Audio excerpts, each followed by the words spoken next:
there's 2 of you, you've got a whole week's of meals here for 3 hours of work. So this is dang gui, and this is the main blood tonic kind of herb that we're going to use.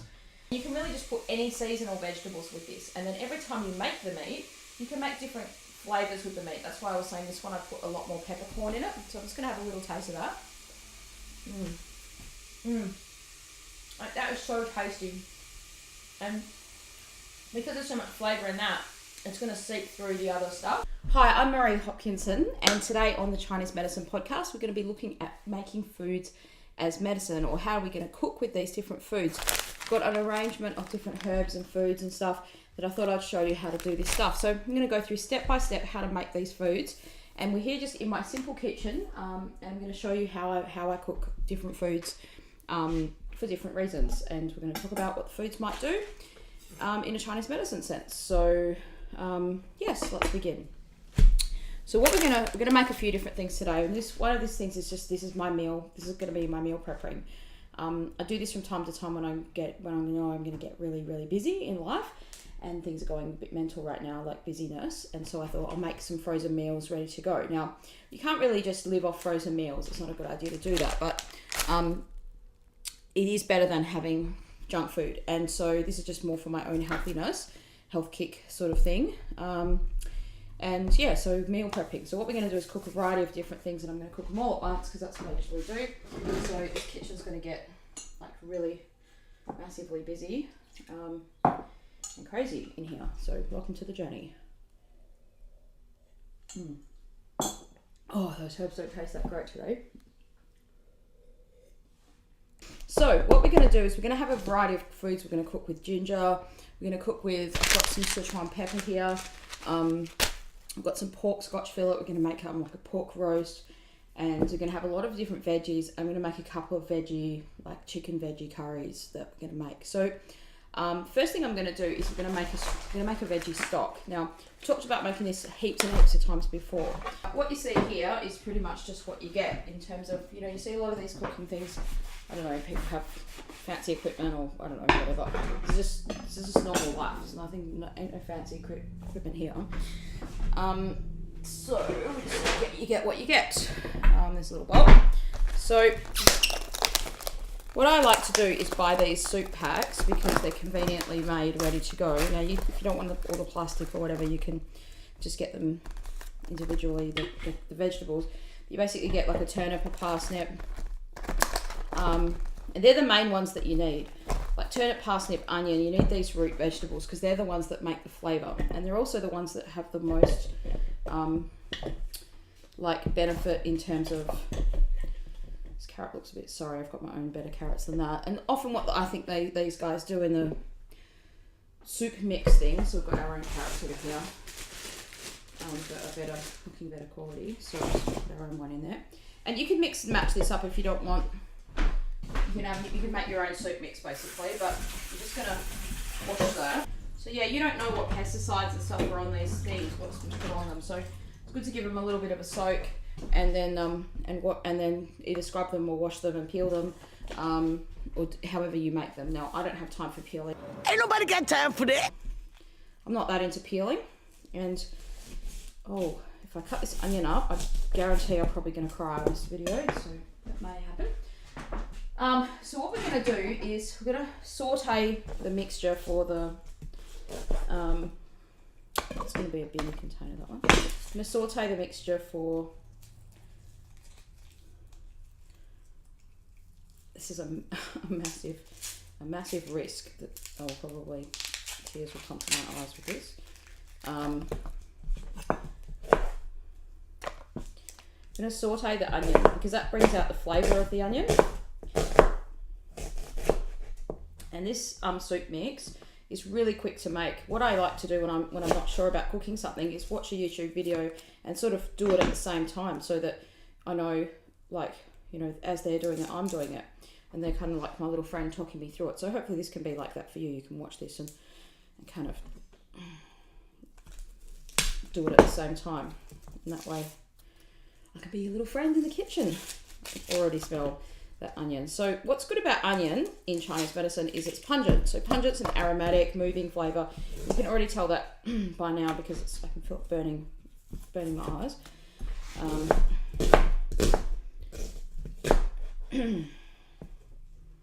I don't have any tricks about the onions not burning. I've heard people say put them in the fridge first or keep the little burny bit down, the bit in the middle, but it just never really works for me. And look, I've not... Oh, there we go. I'm going to use my pan actually. There we go. So, better turn the pans on. That would help.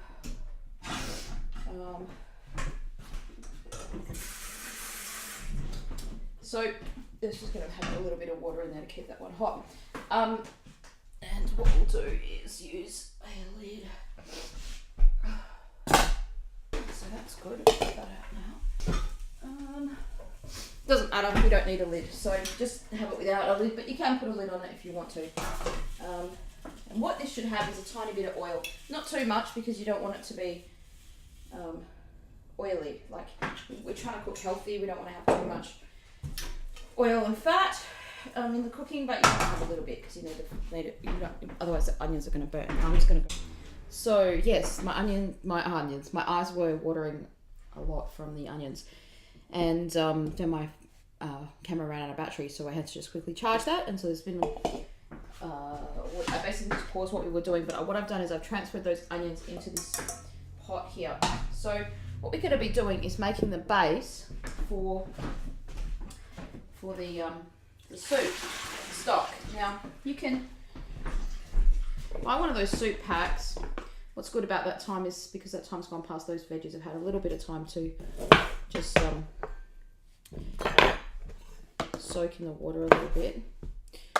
And now you can peel these if you want, or you can just cut them up. I'm not a fan of peeling because it's just another thing to do. And so we're just going to cut these up. So you want them roughly cut, just about the same size. If something's a big top bit there, these can be longer. It's just rough. And do the carrot. Yeah, I mean sometimes you get a vegetable that looks a bit ruddy like that, and you may want to peel it. And what happens with these soup packs usually is they put the older vegetables in them. So if you saw my video about vegan, I was asked a question about vegans. What would be a healthy way to be a vegan and that kind of thing. And if you are, then you can make this is the soup, basically the exact soup I used to make all the time when I was vegetarian. And then mix blood tonic, kind of Chinese herbs into the soup. Now, often I will peel this one because it's a bit rough on the outside. And I guess the good thing with peeling is it's going to get rid of the outside layer if there's dirt, pesticides or stuff like that. I mean, obviously they're going to penetrate through to the vegetable, but it gets rid of some of that stuff. So in Chinese medicine, root vegetables, like things that are grown underground, are much more nourishing to the earth element of your body, the spleen and stomach. And obviously potatoes would be a good example of that. But you notice that I didn't even wash that potato, because I'm not even going to use that potato because I love potatoes. I don't need to consume more potatoes. And I don't ever find potato to be creating any deliciousness or flavour in a stock. I don't think it adds anything to it, it's just a carb. And so I'm just going to piss that potato off, we don't need it. Yep. So this is just going to be the veggie stock. So what we're going to do is we've got the onion, which is just, like you can probably see that, so a tiny bit of oil and it's just seared, so it's got the flavour out of it. And then we're going to put that onto the stove on a high.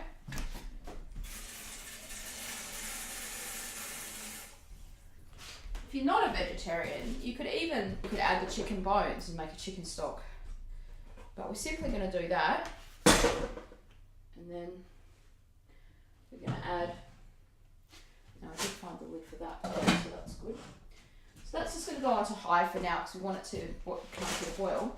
And I'm going to talk about the vegetarian stocks you can use. Now, the herbal stocks you can use. Now, this is a typical example of a kind of packet. I just bought this the other day in the Chinese food shop. The other kind of packets you'll see are these reddy sort of ones, this brand, and they'll have like 4 different herbs inside them. If you just want to add herbs to your cooking, just choose any old one, like they're just called soup packs. And then you get a variety of different vegetables and foods and herbs and things like that in them. So this one's called Shui Erqing Xin Run Fei Tang, right? So it's got the Chinese yam, it's got xingren, which are these little apricot kernels there, the white fungus, tremella. So white fungus is similar to the black fungus except it's white.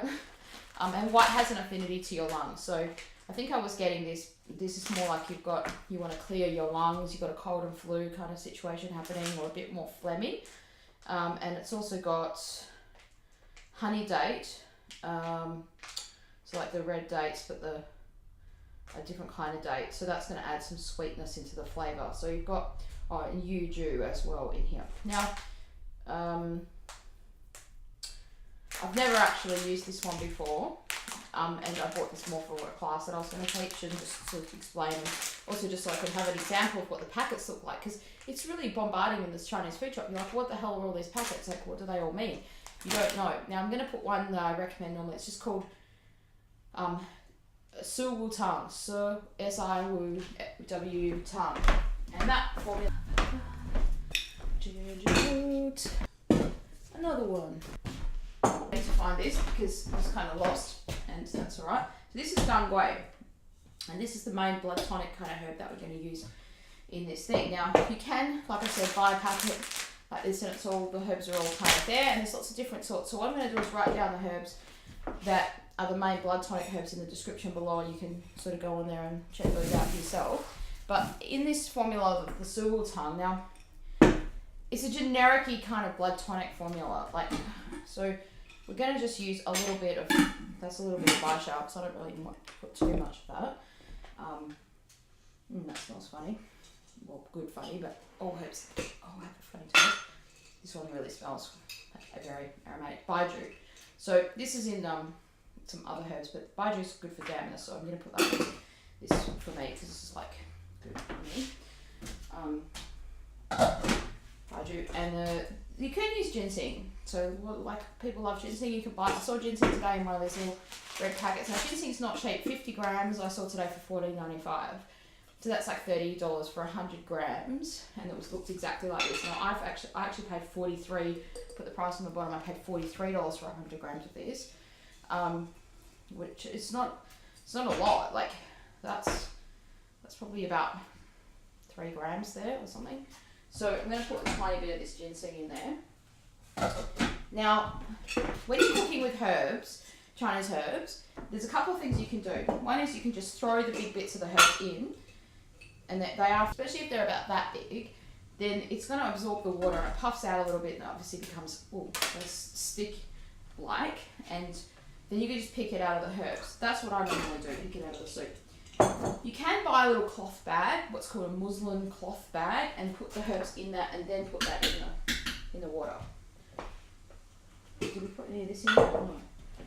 Okay, so I put a little bit of ginseng, I put a tiny bit of baishao, and the main herb I want to use for this is the dangwei. This is the blood tonic herb, right? So if you're the vegan and this is a vegan herb, there's no animals in this dangwei, but this is the blood tonic type of herb. It has it's all herbs have their own smell, but dangwei has its own unique kind of smell, and that will flavour the soup. So what you need to do with the thing is make sure that they really just get covered by the water, because they need to absorb. These are sticks. They need to absorb. They're like woody. They need to absorb the water. Okay.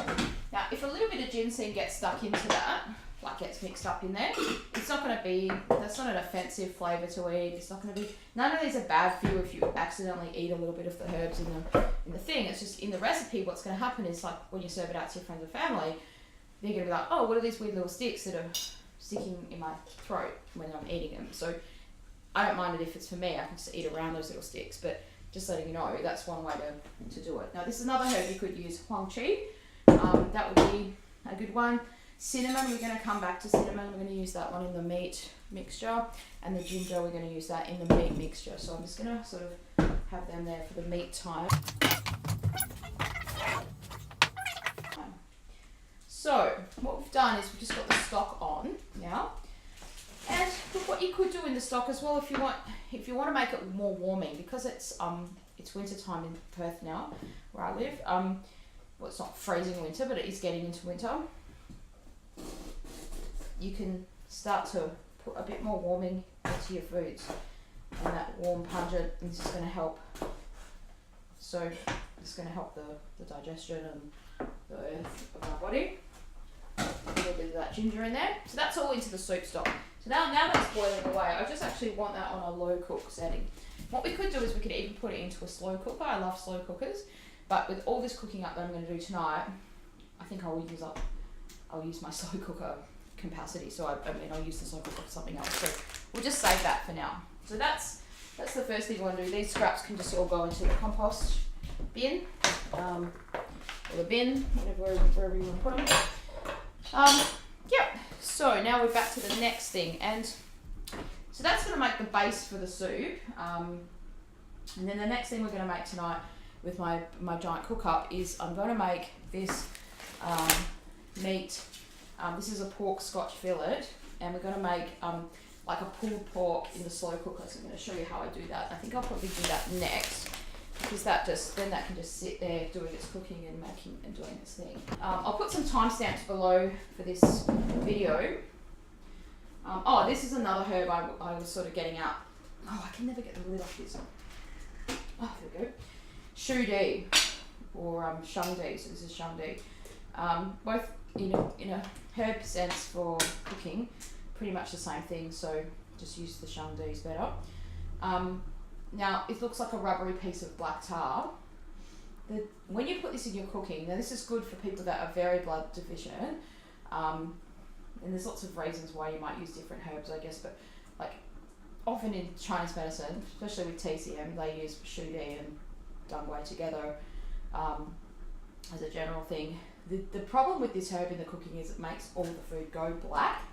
So I'm not going to put it in the recipe we're making now, but just something to know, like if you do see that in those little, these little soup packs.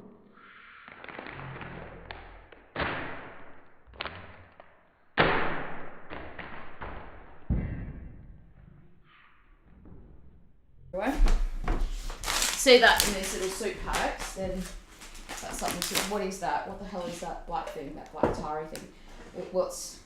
It's Romania is the herb, and yeah. So next we're going to do the pork fillet.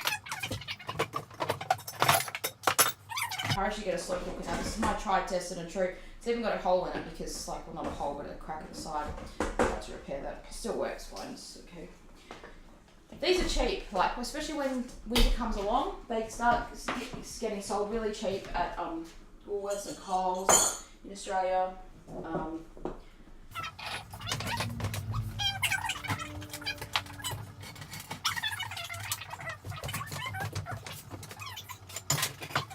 There's the lid for that.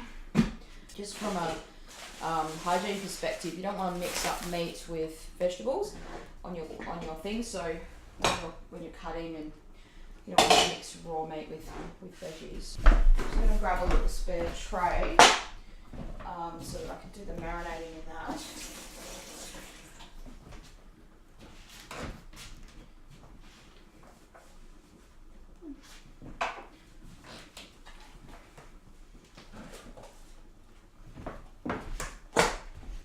The spices for the meat, I have my little spice bag, which is just all the little dried spices and whatnot. And I've actually made my own meat spice with Chinese medicines in it. So what happened is, when I was making my tea company, I used to be grinding herbs up to make them, like using the grinder to cut them up, but then I would end up with all this powder from the ground up herbs. And it's through just having that powder, so this is a powder full of Huang Qi, which is astragalus, that I started to realise, hey, this powder can be used for cooking. And what you can do is just make a mixture of different things together. So things like coriander seeds, a little bit of ground chilies. So some of the things I've just bought from the shops. Yeah, so which is the Cajun? One of the Cajun. This is my mixture. So that's my mixture in there. Now that's got a little bit of Qi Tongue, which is just a random Chinese medicine. And again, I had this like heaps of it spare from when I was making things up. So what I'm going to do is I've made this mixture before, and this would be the standard mixture. The only thing it's got bay leaves in it, so that's a little bit of paprika I'm going to add into it. I remember last time when I made it, I actually forgot to put the salt. Salt is a really important meat seasoning thing. Makes it taste really delicious. And the point of this meat is that the flavour of the meat is so strong. This is just into the main seasoning mix. This is Himalayan sea salt. The point of this flavouring is it's so strong, and it's really just, it intensely immerses into the food that it's so delicious, and then you don't really need any sauce or any other those kinds of things. Another thing that's just so, yep, I think the garlic powder is something that is kind of used in there as well.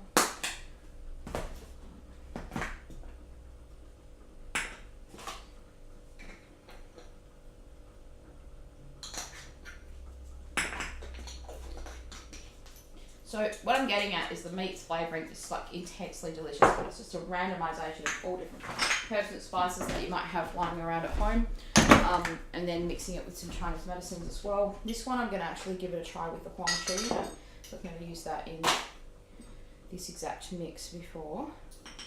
And Huang Qi's kind of got a real sweet flavour to it.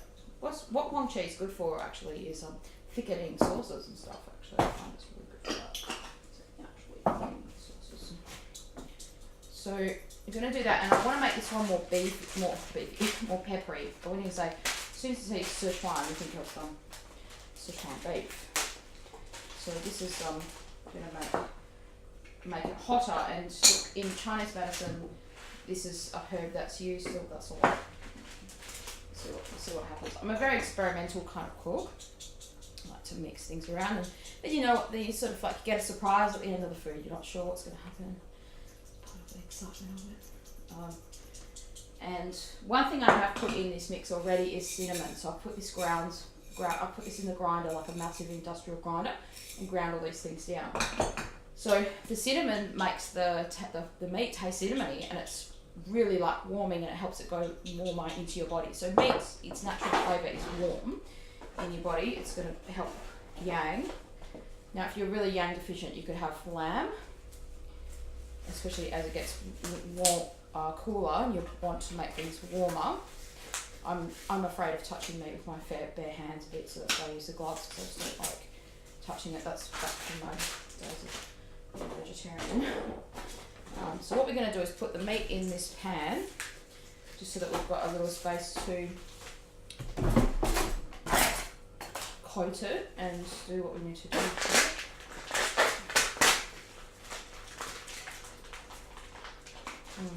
I'm not a fan of blood and the smell of meat, but it just is what it is. Anyway, so we're going to put that in there. Put that in. Now, there's a couple options. One is you can just coat it randomly. There's a lot of fat in pork, so you don't really need to have oil. What I usually do is cut a section of it, especially, this is the first time I've used what they call a scotch fillet. I think this is a better piece of pork, but I often use the cheaper cuts, and you just like, it's got a big piece of fat on the outside. And so what you want to do at some point in it, which is going to make it yummy, is sort of cut it there so you can get a little thing there, and the flavour can kind of infuse into those gaps. So you're pretty much just going to coat it with this flavorness. That's what you do. In the past, I used to cover this all with oil first so that this would stick on, but then I've realised actually you don't even need that. And see, all that stuff's getting in that crack. Getting in the crevice. And tip it over. Do the same. Make sure it all sort of gets coated. Lots of to use the container. Make sure it's all.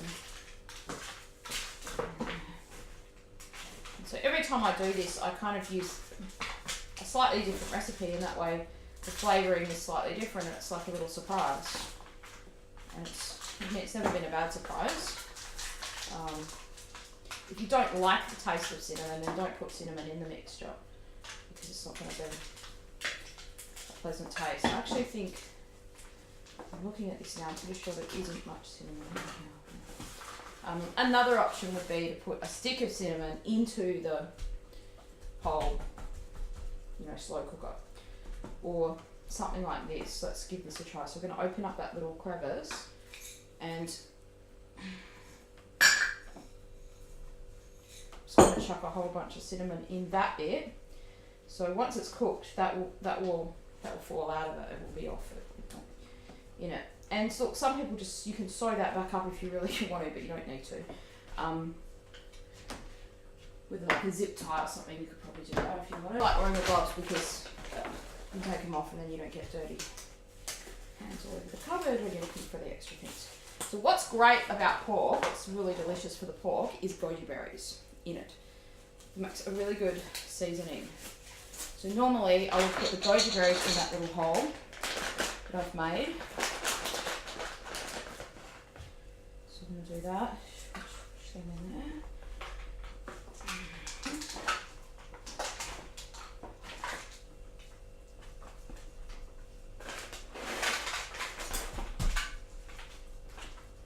Okay, we're going to get all this mixture at the bottom here and put that into the slow cooker anyway. So I'll do this over here so you can see what I'm doing. You just take the meat that you've seasoned and just pop it in the slow cooker, and that's all you do. And all these little extra random things. Now, if you want to cook this up, if you want to cook this up overnight, let's say you've got you've got heaps of time, do it slow. If you've got people coming over and you need it sort of cooked right now or something, then make it, put it on high and cook it on for like 3 or 4 hours. But the best thing is about 6 hours on low. So, overnight on low is good. So I'm just going to put it on low now. So you can put it on, you can get it ready, and then just before you go to bed at night, put it on, and then it's ready first thing in the morning. That's one option to do. The other option is to put it on, before you go to work. You can get it ready like this and put it in the fridge, and then before you go to work in the morning, take it out and pop it in to season it up. And you can season that meat and leave it in the fridge, and you could wrap it up or something and leave it in the fridge for a few days if you needed to, as long as you don't exceed the expiry of the meat. And then put it in the slow cooker the morning that you want it ready for the night. So put it on in the morning, you leave for work, come back, and it's really beautiful and ready to go. If you're going to put your slow cooker on in the daytime and you're not around, just make sure you don't have other things around it, just in case it bubbles over or something bubbles up a little bit. Usually with this meat, nothing bubbles out of it because you don't even need to add any water, just by the way, just put it straight like that. What will happen is the natural juices of the meat will start to come out of it. You can put a lid of that thing. So that is the leftover bit of that meaty season. So pretty much what's in that seasoning is pepper and salt, bay leaves, and then I usually have cinnamon and some other, maybe chuan shong is another herb I use a lot in the flavouring. And this one had the huang qi. You could put cinnamon, and the goji berries is the big one, and then the Cajun spice. Now you could probably even put chili or something if you wanted to, if you really wanted that flavour. You could probably put fresh or dried chilies in there. The Cajun spice is just something that I buy ready-made in the shop, in that little container, and then you're going to do. Whoops, I want to use that one properly. Let's just pour a little glass of wine. So the next thing we're going to be making is a dish that it's just a variation on a dish that I made the other day. Which is by her, and celery. Now, I made this with my students the other day and I used a recipe off the internet. It was absolutely delicious. I was like, wow, that was really yum. And I thought that I could make that and freeze that. And we didn't even use up all the celery, so I've got some extra celery here. Now, you may have noticed that this celery has just been, celery is one of those veggies, same as this one here. Celery is something that just tends to go limp in the fridge after a while by itself. So, yeah, what we're going to do with what's good about putting it in the water is it just kind of restores its vitality a bit.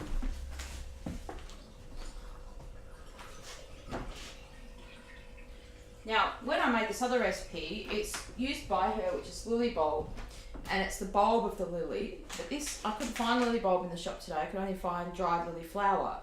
So I think they're pretty much similar in terms of, they're not the same as what they do in their function, but I'm pretty sure they'll be similar in their flavour. And anyway, it's just something to experiment with, so we're going to give that a try. We'll make a little stir fry out of that. So let's give that a bang. And that one had mushroom in it, so that had mushroom, lily bulb, and celery. And to my surprise, the lily bulb was like bloody delicious, and I'm a bit annoyed that I couldn't get any more today. Why are we using lily bulb? Like, what's the point of that? Well, it is a delicious tasting food. And also the lily bulb recipe has the white fungus or the black fungus in it too. And what this recipe is good for is your lungs. So whenever Chinese medicine sort of talks about those organs, it's more like it benefits them. If there's nothing wrong with you, it kind of just helps them to be more healthy. So if you're using your lungs a lot, like I am now with all the talking, I do a lot of singing. I have a lot of gigs on the weekends usually. Like I have had a lot of gigs on the last few weekends. So yeah, I like to kind of eat foods that help my lungs at that time. And what those foods usually do is they help your body get rid of phlegm or stop it from being phlegmy. So they're basically not dampening foods. So foods that help with dampness, and foods that help with dampness are good for losing weight, because dampness is excess damp is a yin substance, which is fat. So celery is a very light food, and it's not really. There's a lot of foods that in Asian cuisine they cook that in Western culture we don't really cook, and celery is one of those things. So scratch that extra. Now we need a little bit of sesame oil in here, not too much, just enough to kind of get the flavour.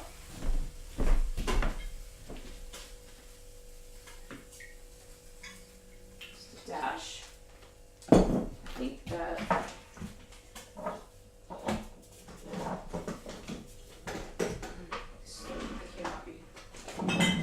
blocking your view.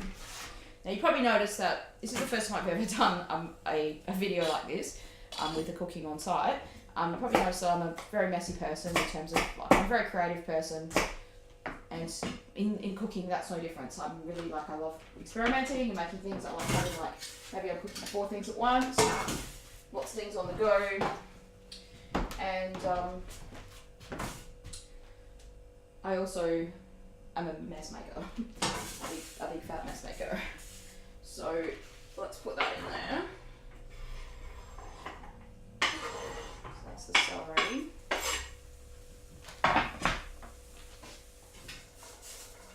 And I'm just gonna let that fry a tiny little bit, just sort of. Actually, I forgot that's what you did. That's what you did actually. I'm trying to remember this out of the top of my head. So I think you parboil it first, maybe that's too much water in that. I only own 3 or 4 pots. I don't own 10 pots. So that's.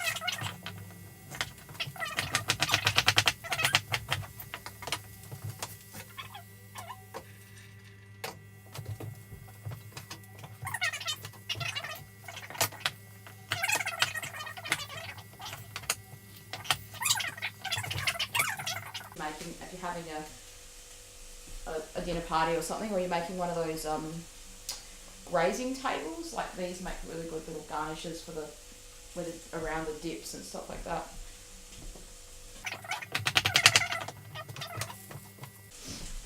Okay, then the next one's going to be just doing the same thing with the mushrooms. What's in Chinese medicine, this recipe is white. It's got a lot of white. The Bai He is a white thing. Now, something to think about with dampness in food is that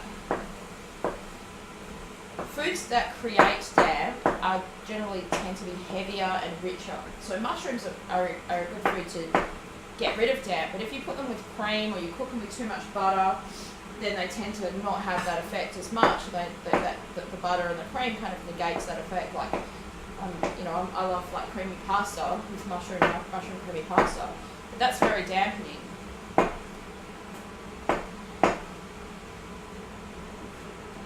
So this recipe we're making now is actually very light.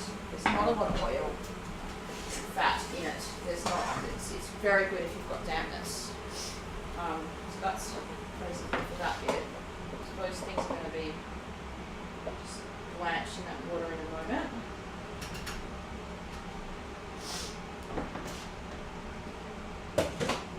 And we'll just get this little bowl with the boiling hot water. I'm going to just see what happens with these lily bulbs. Lily flowers, sorry. Because they're very dry. And I don't taste like anything. I don't have a bad taste to them. I mean, that's the thing with Chinese medicine. Sometimes they don't taste very good. So you can't really cook with the herbs that well. So I think we won't use too many of these because it might go a bit crazy. Let's use about half a pack.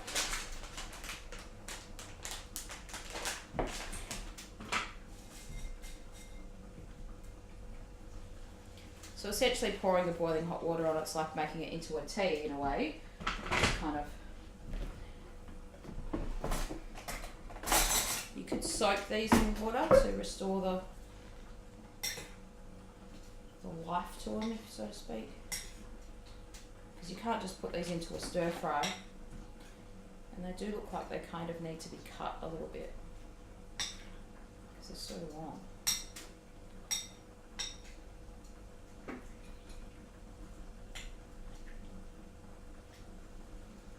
But the smell's quite okay. So what's good about flowers in Chinese medicine is that they're aromatic. They open, they're sort of not so much pungent as in warm and opening, but they have a lifting and an uplifting effect. So a good example would be chrysanthemum. It's like an uplifting effect.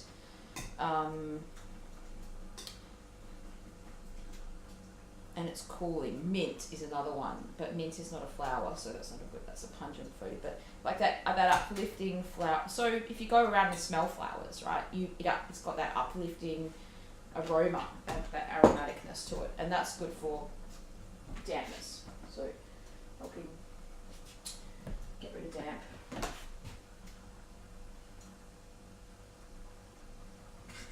So yeah, what we're going to do is just grab a little bit of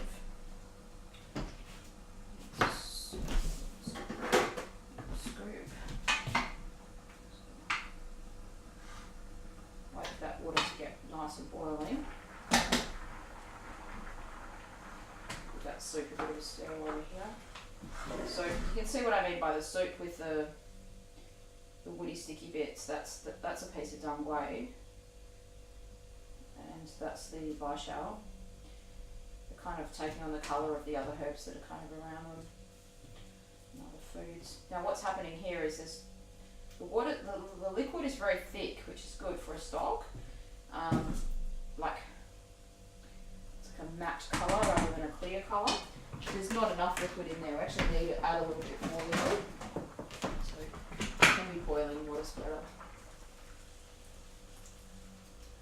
Add in there. Now this is boiling, so that's good. This little pot is boiling, and it's really the celery that we want to blanch kind of thing, just running out of pots, that's why I put it all in this one big pot. We don't have to do all the celery.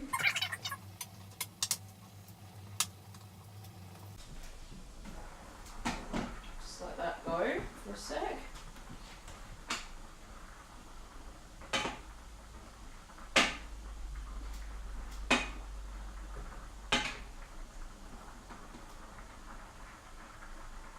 Probably done this a little bit wrong in terms of I shouldn't have mixed the mushroom into this container, because you don't really need to blanch the mushroom. Plus I'm making a high volume of foods here.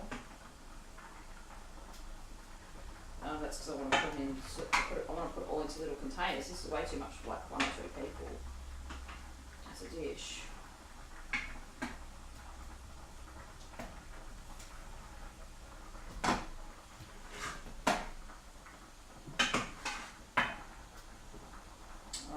So most of the 3/4 of the celery is in that little pot, and that's just going to come to the boil. And the next food we want to add in there is a little bit of this fungus. So this is the dried black wood fungus. So if you really want, you could add the tremella, which is the white one. That's more lungs, and this is blood tonic, a bit more towards blood tonic because it's black colour. But all funguses are good for you to eat. So funguses from mushrooms that we just cut up through to this kind of fungus. Now, what you need to know with this is that, and the reason why I purchased this one is because they're cut up really small, is they grow big. They puff right out. They get very rubbery. So if you're in a hurry and you want to use fungus, use it in this way. The big pieces, like you have to cut them up, and when I first used it, I put a whole packet in and it just went poof and like exploded out of the container when it was cooking, like a Doctor Who villain. It was like going crazy. So, yeah, just saying, be careful. Don't use too much. Just kind of blanching that celery, see how it goes. It looks good to me. Let's go in there.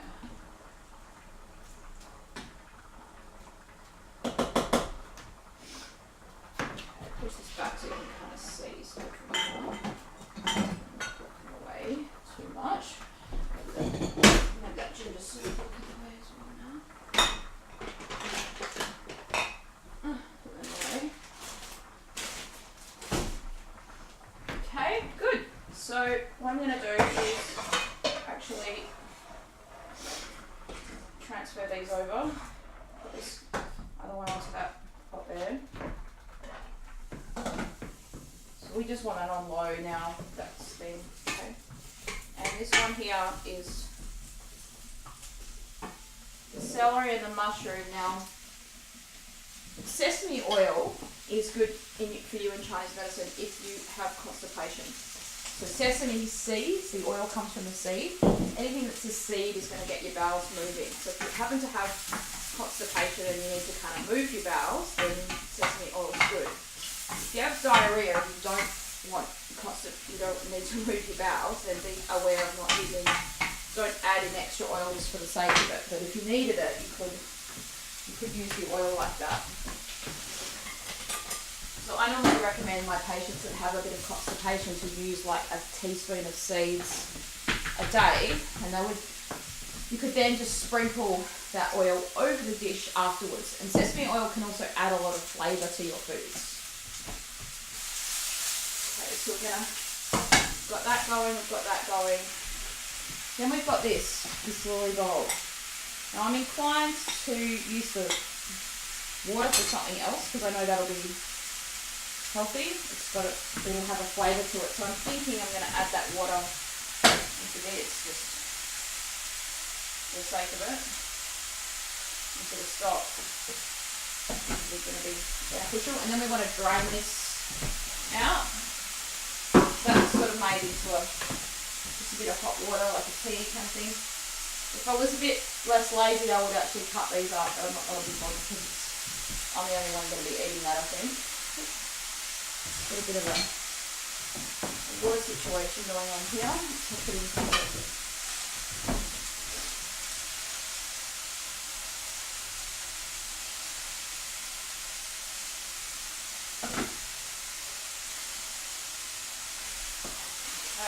just got the sizzle on. That's sounding really good.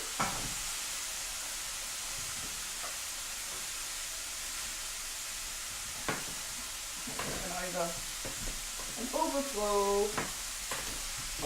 alert. Okay, so now what we've got in here, what have we got? We've got mushroom, celery.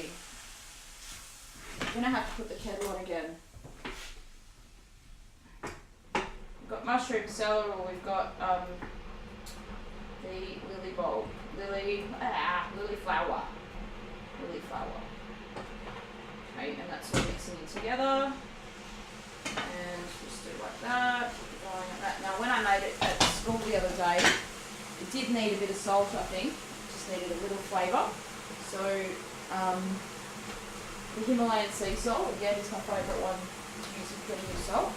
I often don't use any salt in my cooking because I just tend to stick to the paleo thing of no salt. But if you are going to use salt, then use the Himalayan sea salt. So that's good. This is really nice. And this is just a real quick stir fry. It's literally, that's enough stir frying. It doesn't need to be cooked for much more than that. Especially since what we're going to do is put this into boxes and freeze it. Because I need to put this into my, maybe some of it will go in the fridge and not the freezer. So I'm just going to take that off the heat for a second. And then what we'll do with the fungus,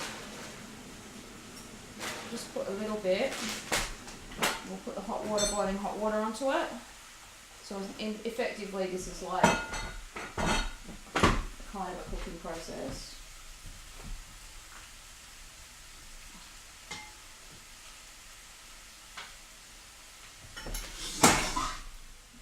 Take that off there for a second. And actually got that on low still.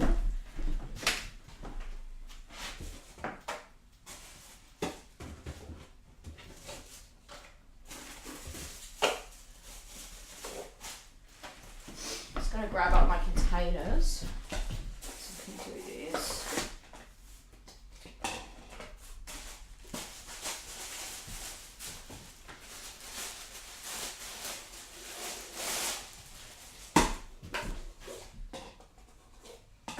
So what's great about this is it's just like it's done. You don't have to think about it. So it's like, okay, food's sorted. And you feel really good about yourself and think, okay, I don't have to worry. What am I going to eat? I actually don't own a microwave at home. I just use, so I try, because I don't like microwaving, but I will microwave this food when I'm at work, so I'll use microwave at work. So I'll chuck that in there. Like you can tell for yourself that it's cooked, it's, well not cooked, but it's softer, it's that rubbery nature.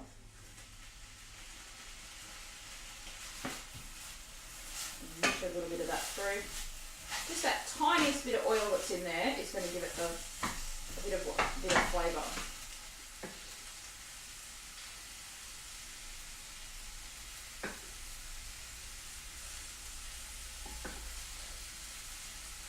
So there's only one Chinese herb in this formula, in this food, which is the lily flower. But this is like a damp, aromatic. What lily bulb is good for? And I'm sure the flower's got some properties of it as well, but lily bulb is used when people are like a bit manic or a bit mental, like depends on if they have to, their body will have to get a bit hot because of that mentalness. And it's kind of got that, it's cooling the lungs because it's white, it's got that lung aspect to it. And that's kind of helping that harassment of heat that's harassing the mind in a way. So this is good if you're a bit harassed, feeling a bit mentally harassed. This is probably good. Yum. So, yep. Just put it to the containers. Off you go.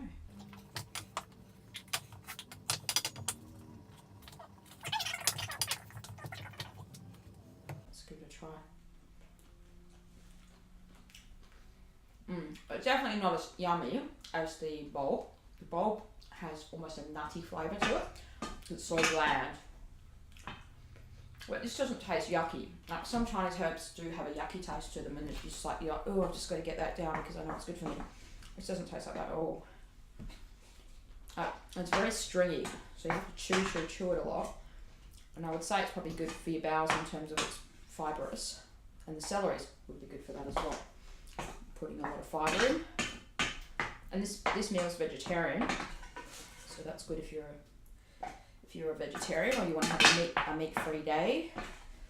Or you could just put this alongside a meat dish as well. Like you could put a little bit of, like that pulled pork that we're cooking, I'll often put a serve of something with that into my containers so that you have a little bit of meat. I mean, I would never put a whole serve, just meat. Because that's quite enough. I'm sure you can put this with rice.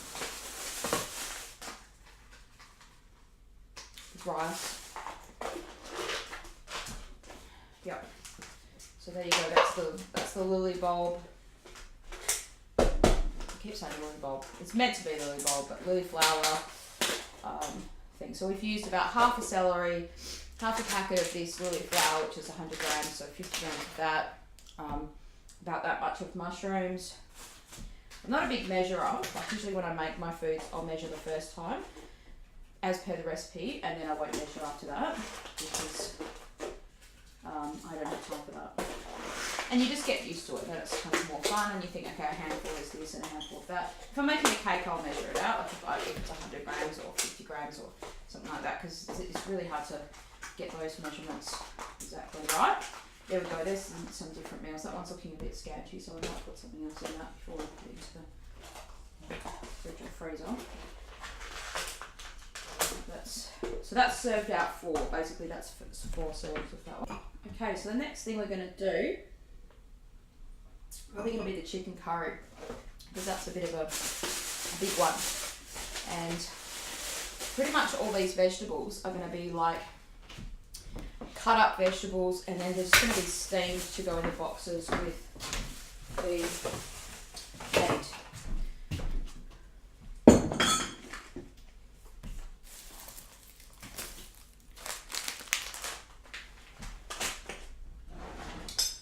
So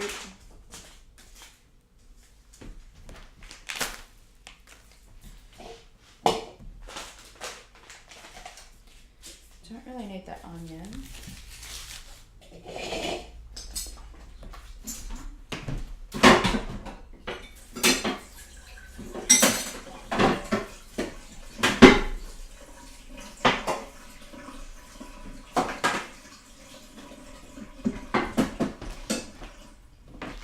Now this is also another one, generally like a one pot situation. I might have to make it like twice over, or what I might do is make, where's my ones?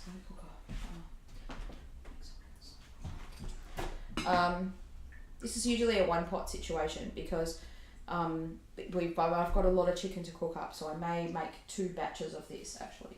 So what we're going to do is firstly make these. It's going to be a green chicken curry, and this is one I watched a Jamie Oliver video of how to make this. I think this is his recipe, and this will be just like a variation of that.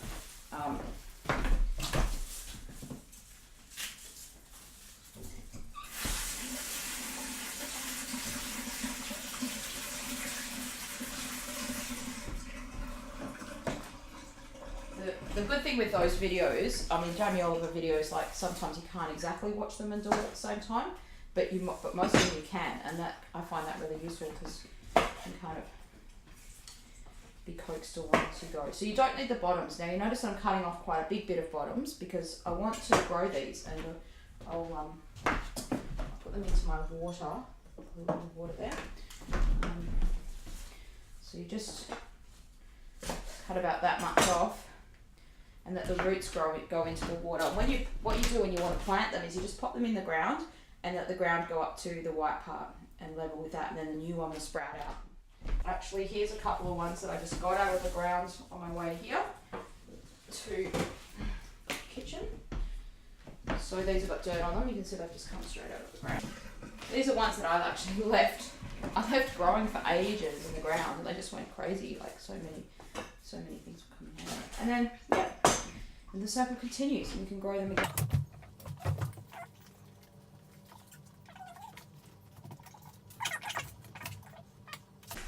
Okay. Now, usually you don't use those bits. You just use the stalky part.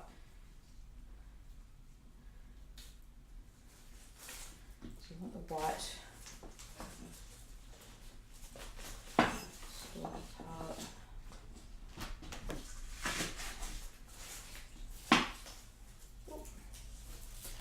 To about there. Now, what are spring onions good for in Chinese medicine? Spring onions is something that's like a herb and a medicine. Herb and a medicine, a food and a medicine. So just going to cut these up a little bit. You don't have to cut them up too much because we're going to put them into this little blender here. This is just making the curry paste or the curry mixture, which sometimes you just buy green curry paste in a jar, and this way you don't need to buy it. It's all made out of fresh ingredients. I'm going to put these aside because we might use them for something else. Otherwise, we'll just be ditching them.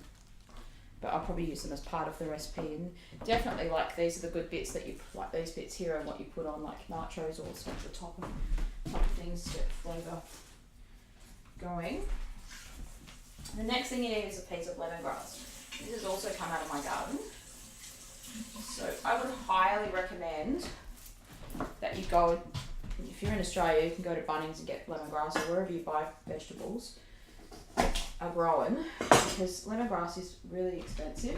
I don't know if that can grow more, but I'm going to try it. Yeah, it's expensive. It's bloody expensive. So if you grow it yourself, then you can just pick it whenever you need it, which is good.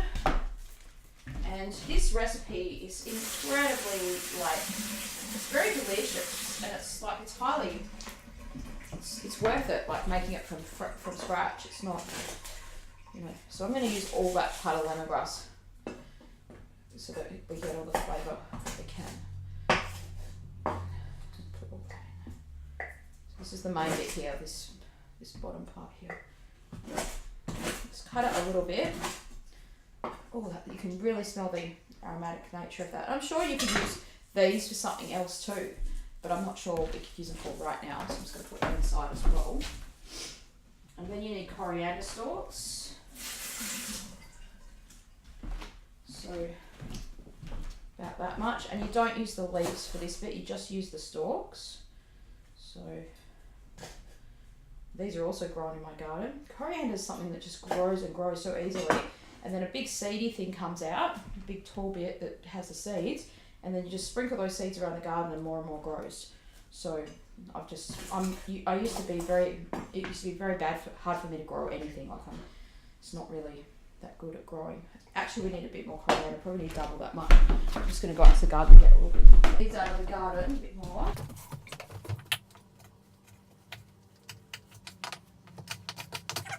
Now, the next bit is the chilli.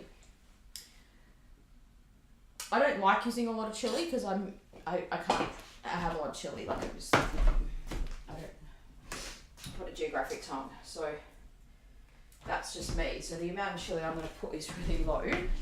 This is actually a lot for me. These chilies are ones that I've grown in my garden, but they're very hot for some reason. I don't know why I bought them. I just bought random chilies. Another option to do if you don't want hotness is not to put the seeds in. But then this one's one that came off the bush that was just dried. So normally I'd put half a chilli or one of those little ones.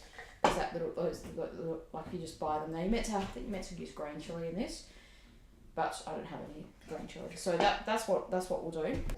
That's the little. Now this little mixer, I got this second hand, and it is amazing. It's an awesome little mixer. It's cool. It's easy to wash.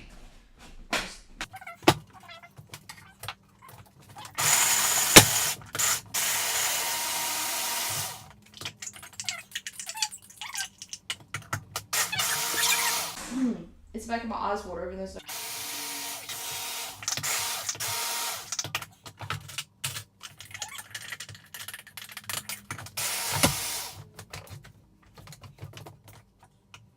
doesn't pulverize properly. Sometimes I'll just add a little tiny bit of water. This is for the chicken. mixture, like the sauce, I guess, to coat the chicken in, the curry sauce, mixture, curry paste. That's what it's called. So now we have this still going. Just letting you know, still going. I'm just gonna push that off to the side there. Now, next thing we want is actually to. What we're going to do with the chicken curry is it's going to be chicken and some various vegetables in there. So I'll quickly just prep up a couple of veggies so that they're ready to go, and then we can cut the chicken up by itself, because there's one veggie I like to put in, but you need to salt it a little bit, and that's the zucchini, and that's because it's very watery, and if we don't salt it a little bit, it will make the curry too watery. Now, if you don't want to make chicken curry, you could make this a vegetable curry. You could just use veggie stock and just purely use veggies instead of any chicken. So just leave out the chicken part, and what I do with the veggies is maybe char them a tiny bit, like give them a little bit of a saute with the oil so that it gets a bit of flavour onto them. There's a lot of water in zucchini, same as if you're using eggplant. So usually what you do is you layer it onto paper, or like the paper roll thing, put salt all over it.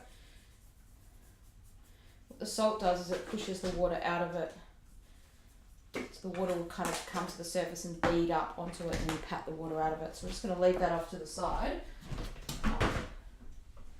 That's just my way, because I can't be bothered wasting paper on it. But I'll show you what I do to get the water out. Just dump that off.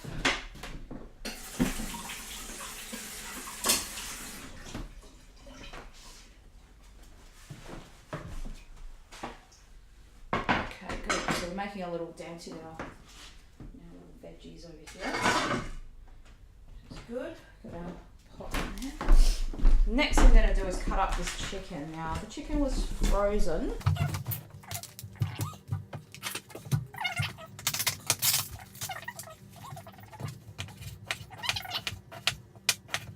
This is chicken breast. So you can use any sort of chicken you want. I tend to like chicken breast because it's got less fat in it, and when you bite like this, you've got no chicken bones either.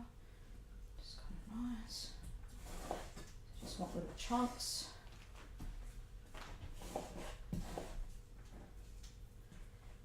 And I think this is going to help it to defrost if we cut it up and leave it out, because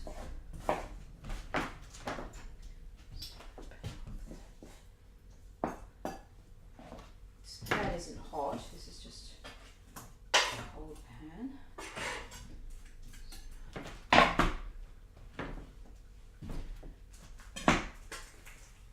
I need this to defrost.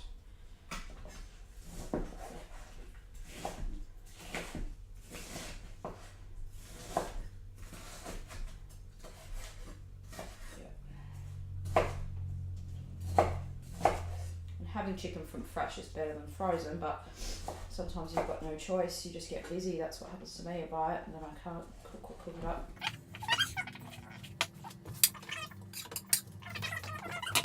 Do a little clean up here because we've got a lot of mess going on.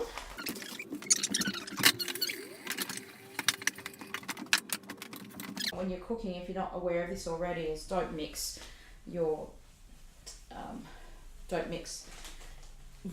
never cut meat onto the same thing that you've cut the raw vegetables on. Like, so you can cut the vegetables and then cut the meat, but you can't cut meat and then cut like raw meat and then cut vegetables.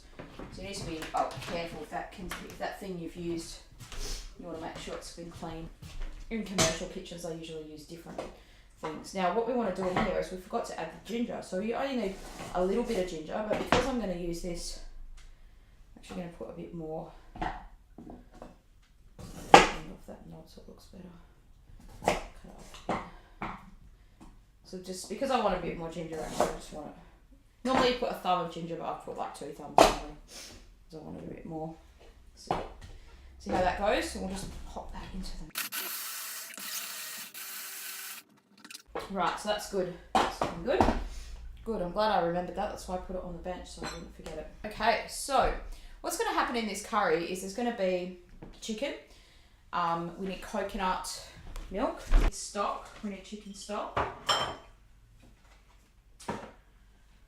Where's the chicken stock? Coconut cream or coconut milk. So I'm going to use coconut cream, and I'm going to also use this chicken stock from this thing, because I don't have the other stock around. You could make your own chicken stock from your chicken bones. That's even better. But yeah, I don't have that right now. So unfortunately, we have to just use this commercial one. You can buy pre-made chicken stock in like little sachet type things, or this is just like the emergency chicken stock. I didn't realise I'd run out of the other stuff. All that pungent's making my nose run, which is good. It's like aromatic and it's moving, getting things moving. And that's what pungent does. So that's what we're cooking with today, pungent. So what was I going to say? I don't know. Just knows. So we're going to have some green beans in this mixture. I always like to put green beans into curry, chicken curry, so they taste really good.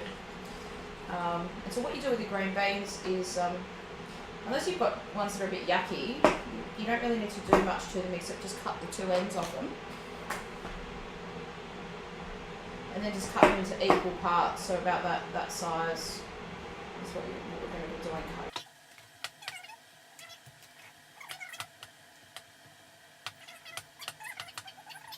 That's a general rule about cooking, is keep things equal sizes, and that way the heat distributes equally around the food. You won't get, otherwise if you've got some bits thicker than others or longer than others and some bits smaller, then some will be mushy and some will be maybe even raw. Some will be overcooked and some might be undercooked, that kind of thing. So the general rule with everything is try to keep everything the same size. And what you can do is line up all these little ends like that and just cut them off easily, like that. There we go. And then we'll just line up the other ends, and that just quickly gets rid of that crap. Got a nice sharp knife, that's important. I just sharpened this knife before, so it's kind of ready to go.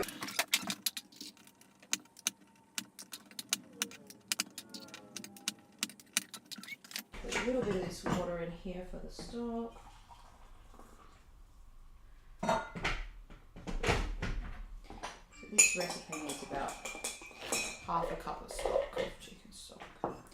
And with this recipe, it's just it's like a green chicken curry. You can put any vegetables you want in it, theoretically. It doesn't have to be these ones here. You can have lots of them, lots of different sorts. You could have carrot, you could use some of your root vegetables. If you really didn't want to use chicken stock, if you're making it purely vegetarian, then you would use this stock here that we're actually cooking up here. You could use a half a cup of that stock. I mean, maybe we could try that. We could use that instead of this if we wanted to.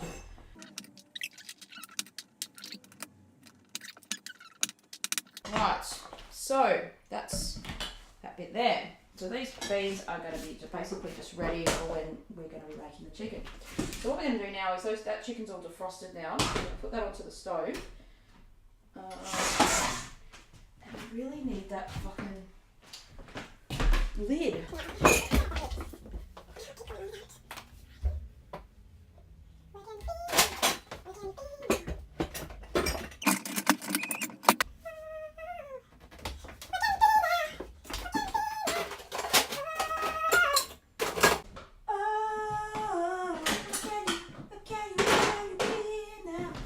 I don't know where that lid's gone.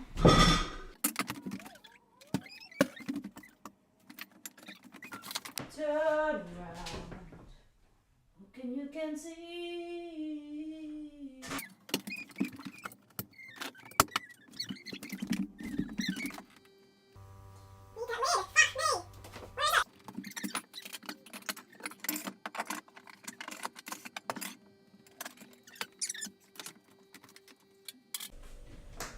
so what we're going to do is put this chicken on pan now, but I don't have a lid for this thing, so I'm going to have to fix that because I don't know where the lid is, and it might make a bit of a splatter. So for this chicken curry, we've got chicken, we've got green beans, we've got this stuff here, which what you can probably sort of see is that these are sweating. So I'll bring them close to the camera. You can kind of see the beads of water like accumulating on them. You can use paper to kind of mop that out of this, or you can just kind of give them a squeeze. And if you do that, give them a bit of a squeeze, and we'll wash them because we want to wash these. You want to wash the salt off them. That will essentially reduce all the waters. Some of the water's been pushed out by the salt basically to the surface, so that's good that that's happened. So just give them a bit of a shake to get all that excess water off. You can use a tea towel, that's another way to do it. I just don't like wasting paper, all those paper towels. So just get a fresh tea towel, it's a nice clean one. Just kind of soak up some of that excess water. Now another herb I'm going to use in this, or food herb, really a food, is bitter melon. Bitter melon's used in quite a bit of Indian cuisine, but not much in Western cuisine. It tastes bitter, that's why. It's not a very nice tasting food, but it's very good for you. So you can probably see that I'm cutting it up very tiny, very thin, because we don't want too much. We just want the benefit of this food, but we don't want too much in the food. So I'm just going to cut it up into little sections. Just put a little bit in, and we'll give it an experiment. Hopefully it'll be tolerable in this dish. So all the grains, all the vegetables for this curry are going to be here in that box. I've got the mixture here to put on the chicken. A wooden spoony thing, a wooden spatula. So what you'll see here is that the chicken, I've not put any oil in here. It's just going to cook of its own accord, and this is browning it in its own juice. And the fat on it. So this is searing, I'm going to sear it. And we want to do this until it browns. So you'll start to see some of that chicken starting to brown there. Probably a bit closer on there. So if you're not already a subscriber on the channel, then this is the good things I'm going to be doing with the channel. So I need to get up to 1,000 subscribers this year. So please subscribe if you're not a subscriber, or you've got a friend that might want to subscribe. Get on their phone and subscribe them to Chinese Medicine Podcast. So this is a great channel for learning about health and what you can do for your own health in Chinese medicine. So it's all stuff about Chinese medicine, and I'll just be sharing stuff. And what I'm sharing with you now is really just exactly how I would be cooking at home if I wasn't making a video about it. I'd be doing exactly the same thing. That wouldn't be as fun without making a video about it. And this is very experimental. Basically, what I did is I raided my fridge and I put everything out that I bought today, and some stuff I bought a few days ago that I had the plan of making stuff, and things just got busy. And so I put it all out on the bench, and I was thinking, okay, what can I make? What do I want to cook? And there was a few things that I did intend to make this veggie stock, and I wanted to make this meat dish. And I've actually had some really good success for frozen meals, like meals that you can take with you with the beef or the pulled pork or the pulled beef in the slow cooker with the steamed veggies. It's just really easy, and I was super duper surprised about how well it came out.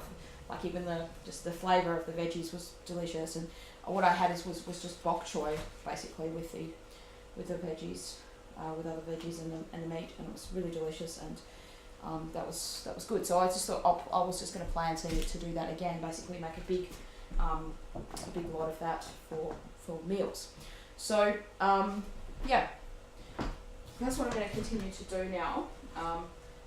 So we've got this stock here that's been cooking. It's been going for about 2 hours now, and that can just keep going by itself.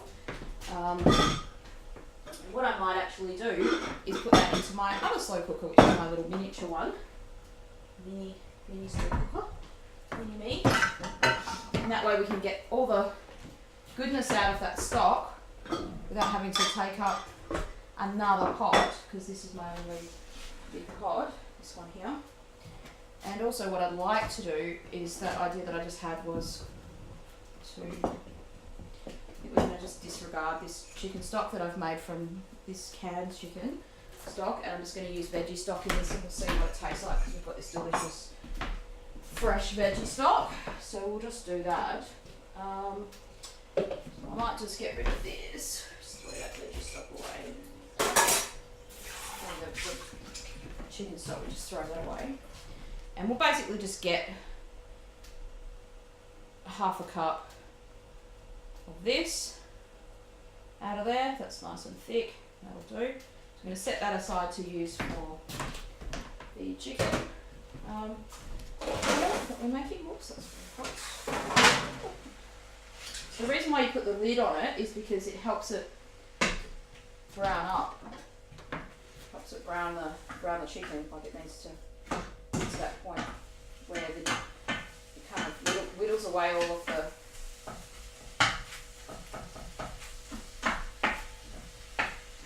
the juice has to go out of it, and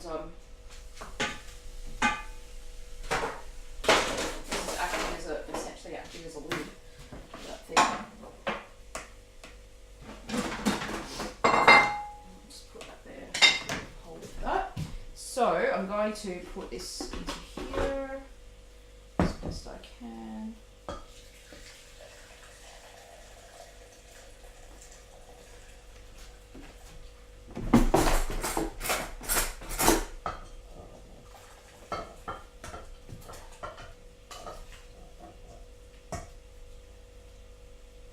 Oh, good, perfect.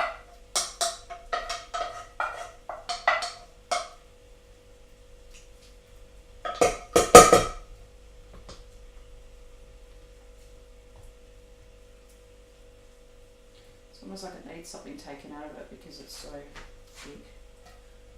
Put that into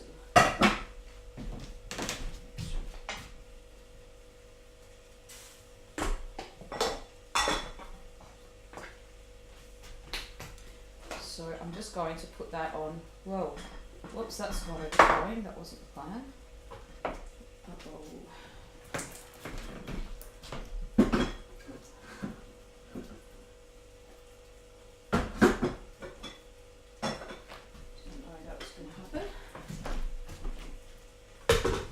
It's all good. So I'm going to put that on over here, and so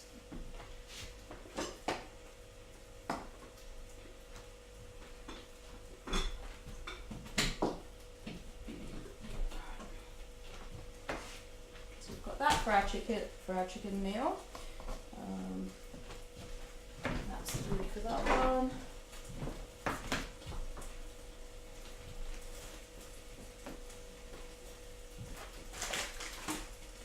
I told you I was a very messy, crazy messy cook, right?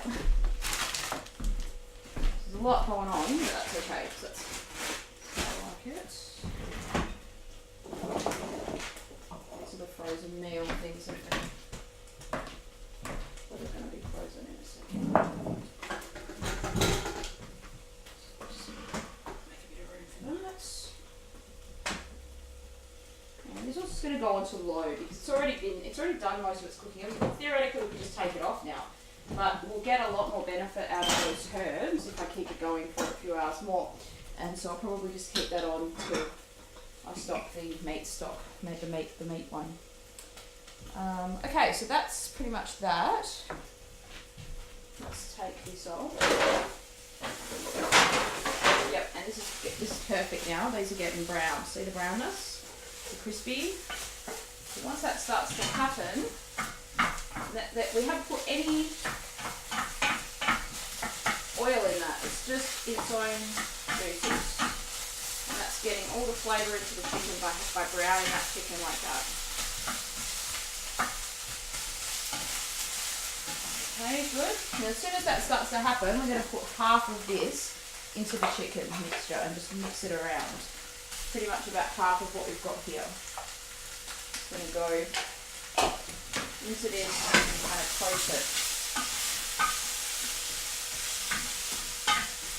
So this is what I said, like I got this idea from the Jamie Oliver recipe, and this is exactly how he does it. And what we're going to do, I'm not saying it's my own recipe or anything, but we're just going to tweak it a little bit. We've already added double the amount of ginger that you normally have, so it's much more warming. And then we're going to add the veggie stock that we've made instead of the chicken stock. And that's the done way infused veggie stock basically, so that's what's making it a little bit different to his way. And I guess what I'm trying to do is show you, okay, this is how you can cook. Like this veggie stock, you can use that in lots of things. So wherever you normally use stock, you can use that. And one thing that I find really convenient about soup and stock is you can just freeze it in little cups, like get those little plastic cups in the fridge and freeze it. And then when you're ready to use it, it's kind of there. And this has also got ginseng into it as well. That's going to be good. Ginseng and chicken are good together. What's next? We let that go, and then basically the next thing is this is all going to have to go in together really quickly. So we're going to need this. Don't need these mushrooms anymore. And like I said, you can have all different kinds of veggies. So you could mix in some carrot, you could mix in some other things. I just don't really feel like having those things with it, so we won't put that in there. But we do need this, and we will need a can opener. So this is the coconut cream. Now you've got two choices. You can have coconut cream or coconut milk. Obviously cream is creamier, and so it makes the recipe a lot thicker. So I tend to like the cream, especially since we're putting a lot of vegetables that are a bit watery in there. It takes up some of that. So if you were worried about the fat, you could have coconut milk instead. It means they're both fatty and they're both dampening. But in Chinese medicine, the coconut water, which is the just not comes in a can, but the coconut water that comes out of the coconut, the water inside it, that is very a blood tonic type of food in a way. It's very calorie dense and it's very nourishing, but it helps nourish. It's actually one of the closest things to your own natural fluid that you've got. This is almost going to burn. Almost. So, just got a touch of the burns on it, but it's okay, we can save it. But that's good. The brown's good, you don't really want it burning, but it's a touch of it, so we're just a little charry. That's okay, because that bottom bit's like going to be nice and flavoursome there. And once we get all these other ingredients in, it won't be dry or anything. It's going to be really delicious. So what's going to happen is we're going to have this.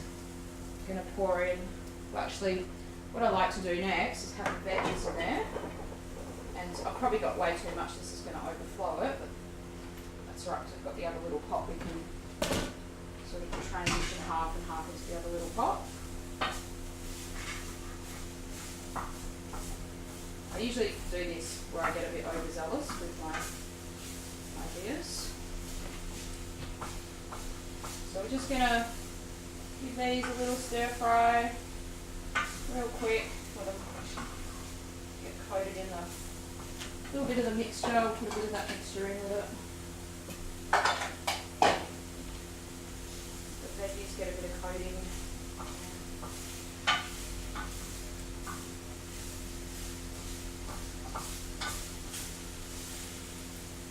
Just a little bit steamy cooking.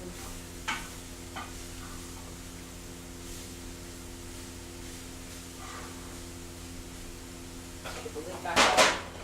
That thing's actually really useful as a lid. And then we're going to add this to it in a sec. So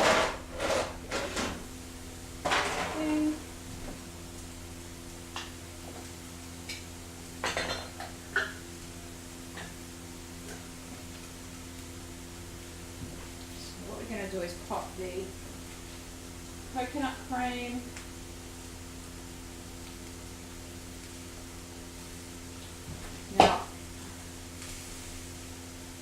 like this.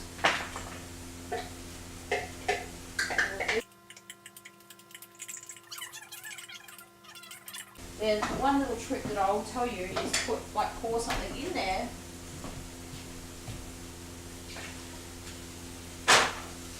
So that's the veggie stock. We're just going to pour that in there. So you've got your cup of coconut cream, your half a cup of veggie stock, that special veggie blood tonic stock that we made, and mix that together a little bit. All the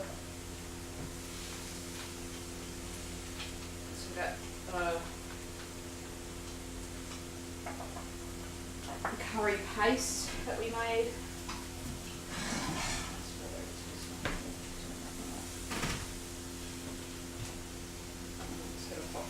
The veggies and the chicken into the liquid. Everybody goes in.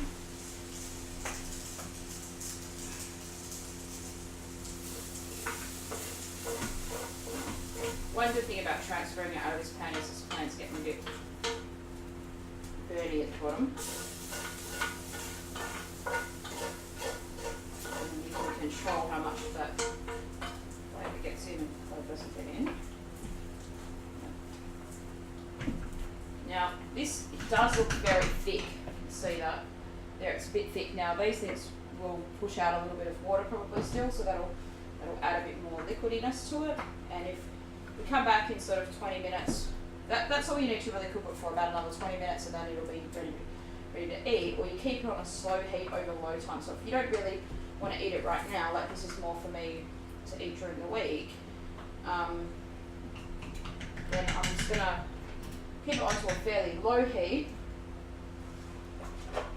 Just keep my eye on it every so often, and I might add a little bit more of this veggie stock in there if we need to. You could also pour some of the veggie stock into this, scoop out some of that goodness. It's always overloading oils, aren't we? Society. Put some in the can, and then swirl the can around to get all the last bits of that out. This will make a bit more liquid.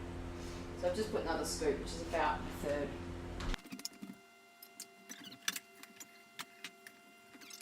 That's just going to sit there on the stove, and it's starting to bubble away a little bit. You just want it on low heat. Now, another option would be to put it into a slow cooker, but I've used up all my slow cookers, so that would be another great option, is to do it like that. So I've just got one more thing left to do now. What I want to do is cook up my veggies, basically blanch them. And that's why I've got all these veggies out. So that's what I will do later once these pots are finished.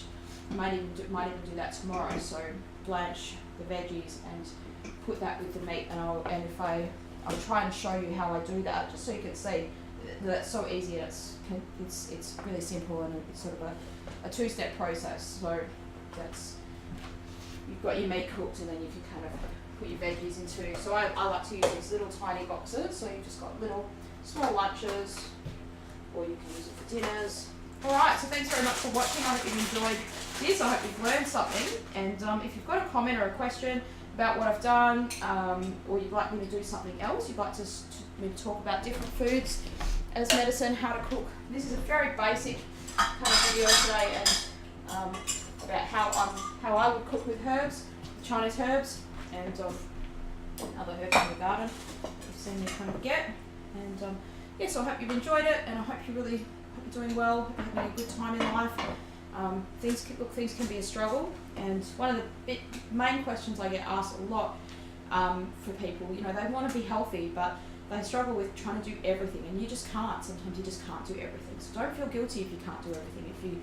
If that's why I'm like, Chinese medicine says eat fresh foods, like all this stuff, eat it freshly cooked, right? But it's just impossible in our society. So it's well, not impossible, but it's not possible for me. So I guess I'm saying that would be the best thing. Make the best of the situation that you can be in, and do the best that you can. And so hopefully you're having a great night. So cheers, and enjoy the podcast. If you're not a subscriber, make sure you subscribe to the channel. Okay, thanks.